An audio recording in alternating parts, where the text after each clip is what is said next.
1 Samuel chapter 20. Then David fled from Naioth to Ramah, and came and said before Jonathan, What have I done? What is my guilt? And what is my sin before your father, that he seeks my life?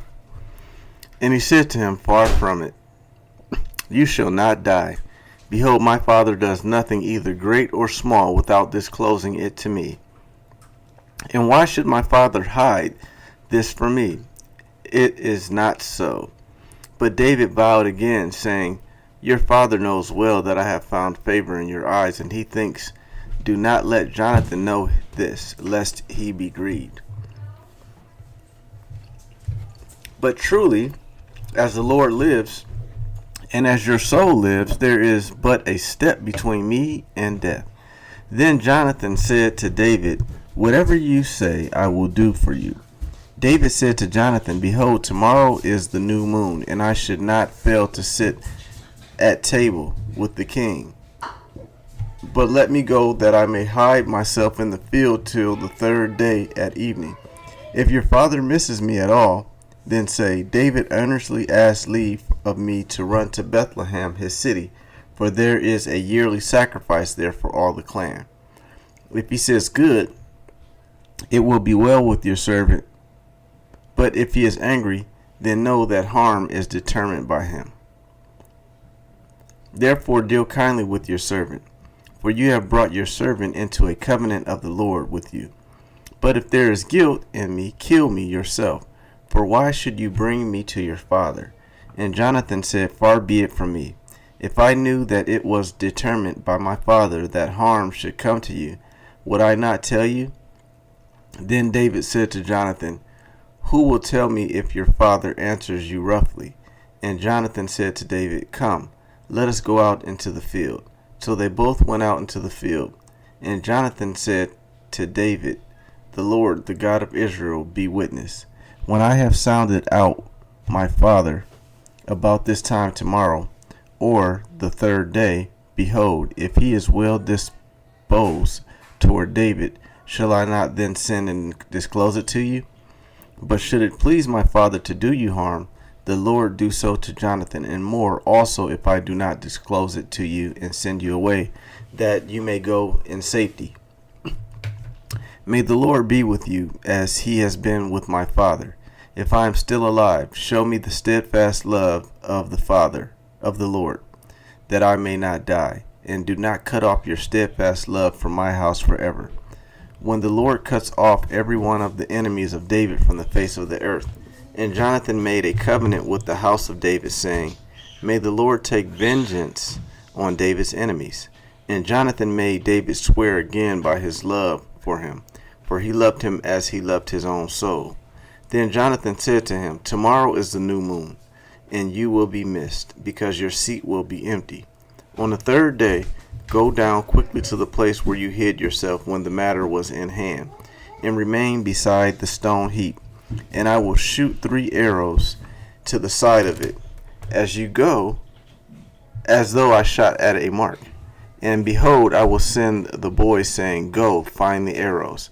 If I say to the boy, Look, the arrows are on this side of you, take them, then you are to come. For as the Lord lives, it is safe for you, and there is no danger. But if I say to the youth, Look, the arrows are beyond you, then go, for the Lord has sent you away. And as for the matter of which you and I have spoken, behold, the Lord is between you and me forever. So David hid himself in the field.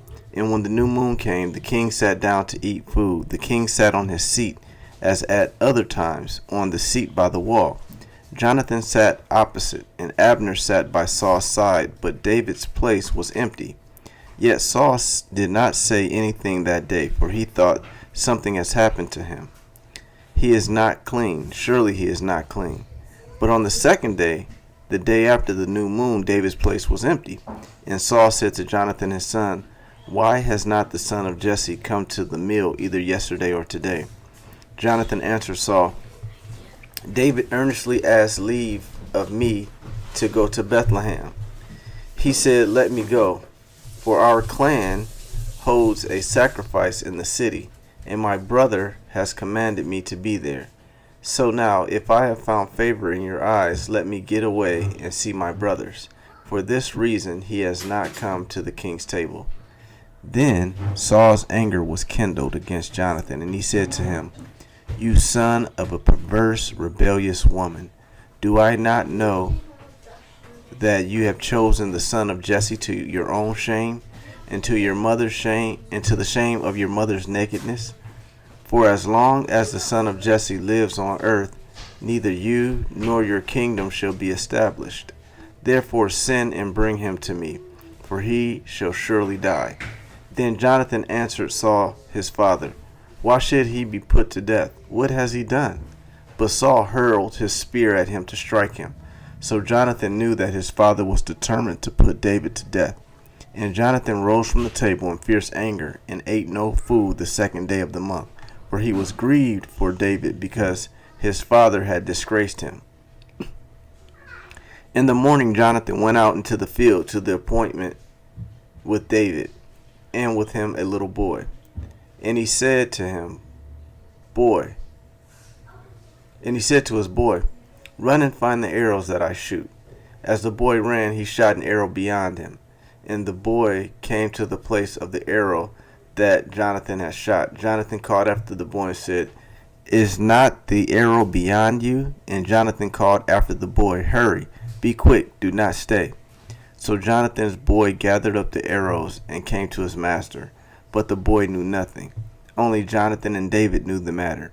And Jonathan gave his weapons to the boy and said to him, "Go and carry them to the city." And as soon as the boy had gone, David rose from beside the stone heap and fell on his face to the ground and bowed 3 times. And they kissed one another and wept with one another, David weeping the most. Then Jonathan said to David, "Go in peace, because we have sworn both of us in the name of the Lord, saying, 'The Lord shall be between me and you, and between my offspring and your offspring.'" And he rose and departed, and Jonathan went into the city.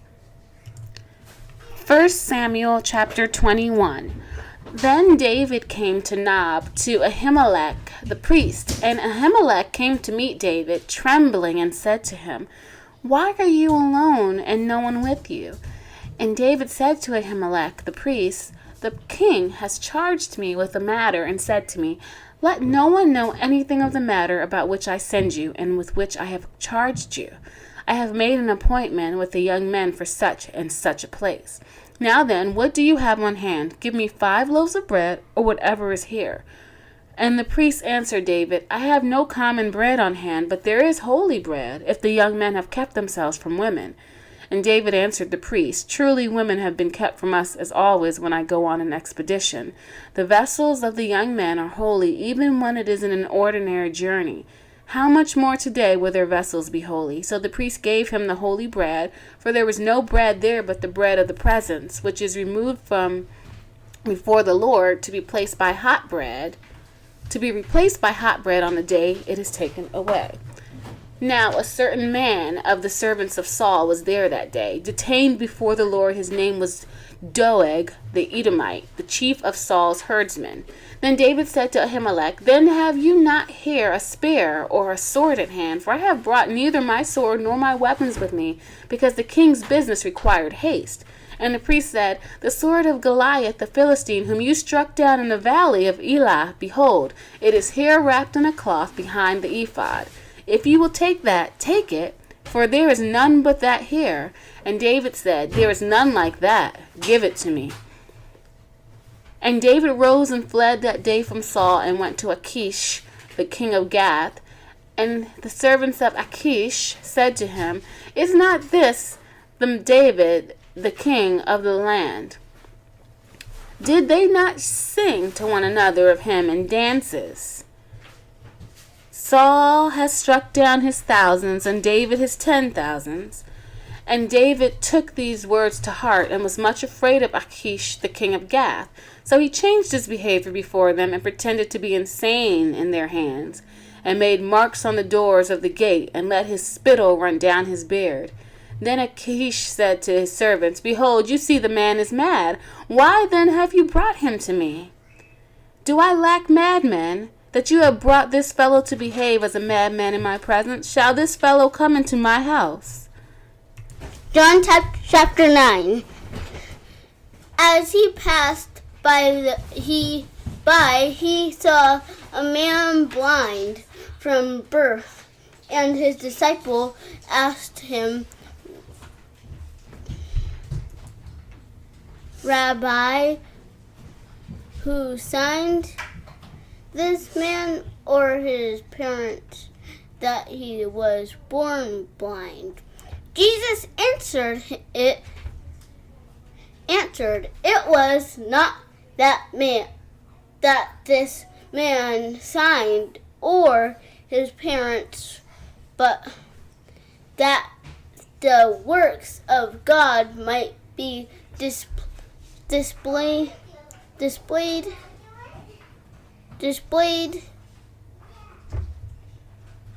in him. We must work the works of him who sent me while it is day. Night is coming when no one can work. As long as I am in the world, I am the light of the world.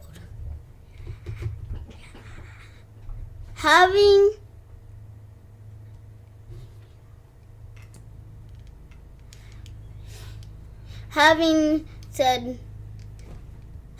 said these things, he spit on the ground and made mud with the saliva.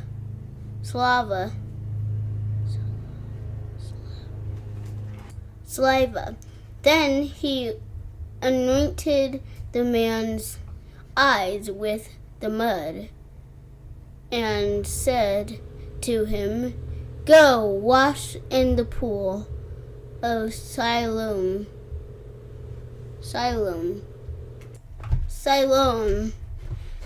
which means sent. So he went, which means sent.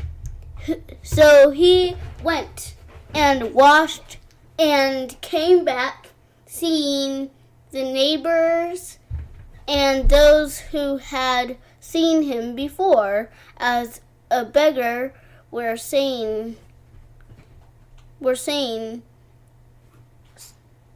Is this not the man who used to sit and beg? Some said, It is he. Others said, No, but he is like him. He kept saying, I am the man. So they said to him, Then how were your eyes open? He answered, The man called Jesus made mud and anointed my eyes and said to me, Go to Siloam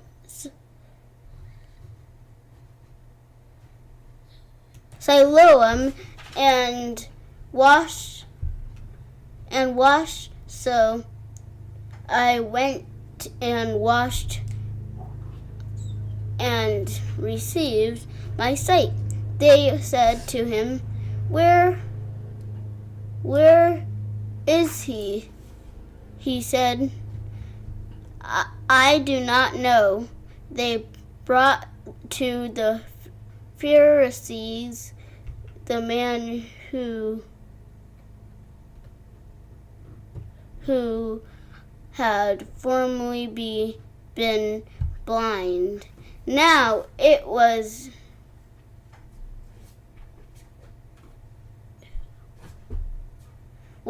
a Sabbath day when Jesus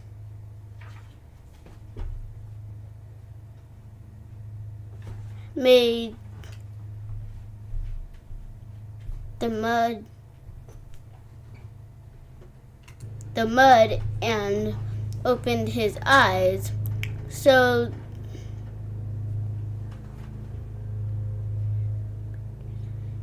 the Pharisees again asked him how he had received his sight. And he said to them, "He put mud on my eyes, and I washed, and I see." Some of the Pharisees said, "This man is not from God, for he does not keep the Sabbath." But others said, "How can a man who is a sinner do such signs?" And there was a division among them. So they said again to the blind man, "What do you say about him, since he has opened your eyes?" "Since he has opened your eyes," he said, "he is a prophet." The Jews did not believe that he had been blind and received his sight until they called the parents of the man who had received the sight and asked them, "Is this your son who you say was born blind? How then does he now see?" His parents answered, "We know that this is our son, and that he was born blind, but how he now sees, we do not know, nor do we know who opened his eyes. Ask him, he is of age. He will speak for himself." His parents said these things because they feared the Jews, for the Jews had already agreed that if anyone should confess Jesus to be Christ,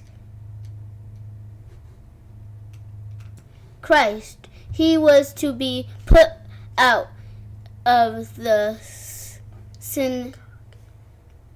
synagogue. Therefore his parents said, "He is of age, ask him."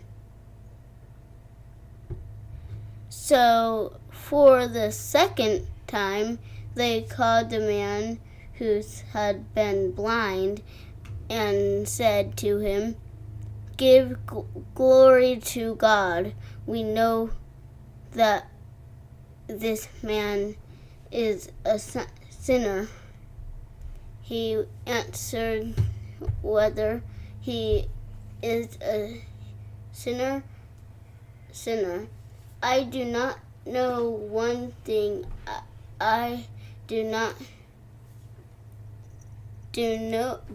that though I was blind, now I see." They said to him, "What did he do to you? How did he open your eyes?" He answered them, "I have told you already, and you would not listen. Why do you want to hear it again? Do you also want to become his disciple?" And they revealed him, saying, "You are his disciple, but we are disciples of Moses."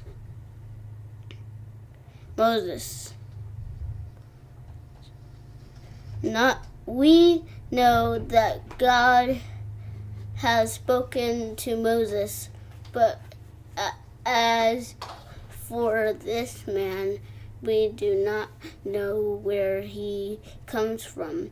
Then the man answered, "Why, this is an amazing thing. You do not know where he comes from, and yet he opened my eyes." We know that God does not listen to sinners, but if anyone is a worshiper of God and does his will, God listens to him. Never since the world began has it been heard that anyone opened the eyes of a man born blind.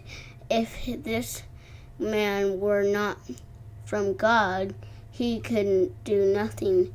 They answered him, You were born in utter sin, and would you teach us?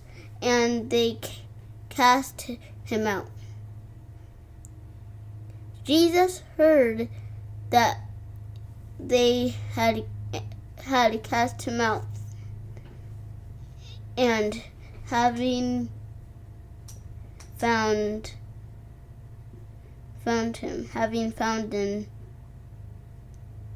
he said, "Do you believe in the Son of Man?" He answered, "And who is he, sir, that I may believe in him?" Jesus said to him, "You have seen him, and it is he who is speaking to you." He said, "The Lord, I believe," and he worshipped him. Jesus said, "For judgment I came into this world, that those who do not see may see, and those who see may become blind.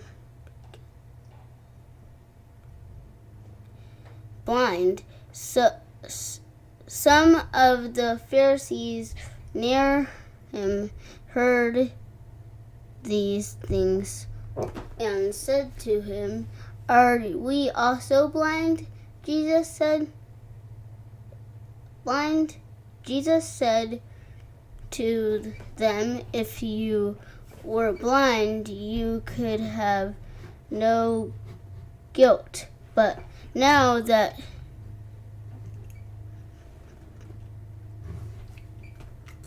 would have no guilt. But now that you say, we see, your guilt remains." Psalm chapters 113 through 114. Praise the Lord. Praise, O servants of the Lord. Praise the name of the Lord. Blessed be the name of the Lord, from this time forth and forevermore. From the rising of the sun to its setting, the name of the Lord is to be praised. The Lord is high above all nations, and his glory above the heavens. Who is like the Lord our God, who is seated on high, who looks far down and on the heavens and the earth. He raises the poor from the dust and lifts the needy from the ash heap to make them sit with princes, with the princes of his people. He gives the barren woman a home, making her the joyous mother of children. Praise the Lord. Psalm chapter 114. When Israel went out from Egypt, the house of Jacob, from a people of strange language, Judah became his sanctuary. Israel his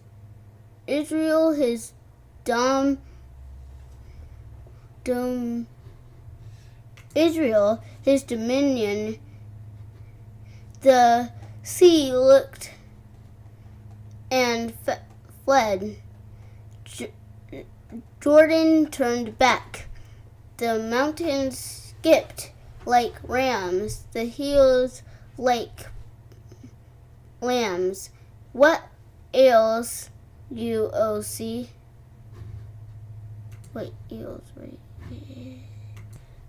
You, O sea, that you flee? O Jordan, that you turn back? O mountains, that you skip like rams? O hills, like lambs? Tremble, O earth, at the presence of the Lord.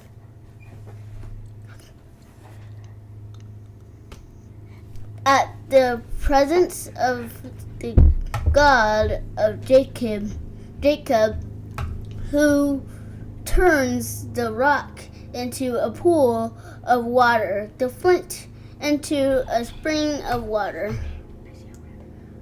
Proverbs chapter 15, verse 15 through 17. Proverbs chapter 15, verse 15 through 17. All the days of the afflicted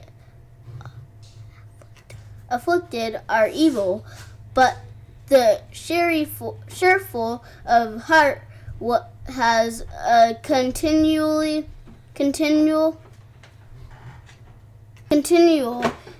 feast. Better is a little with the fear of the Lord than great treasure and trouble with it. Better is a dinner of herbs where love is than a fattened ox, and hatred with it.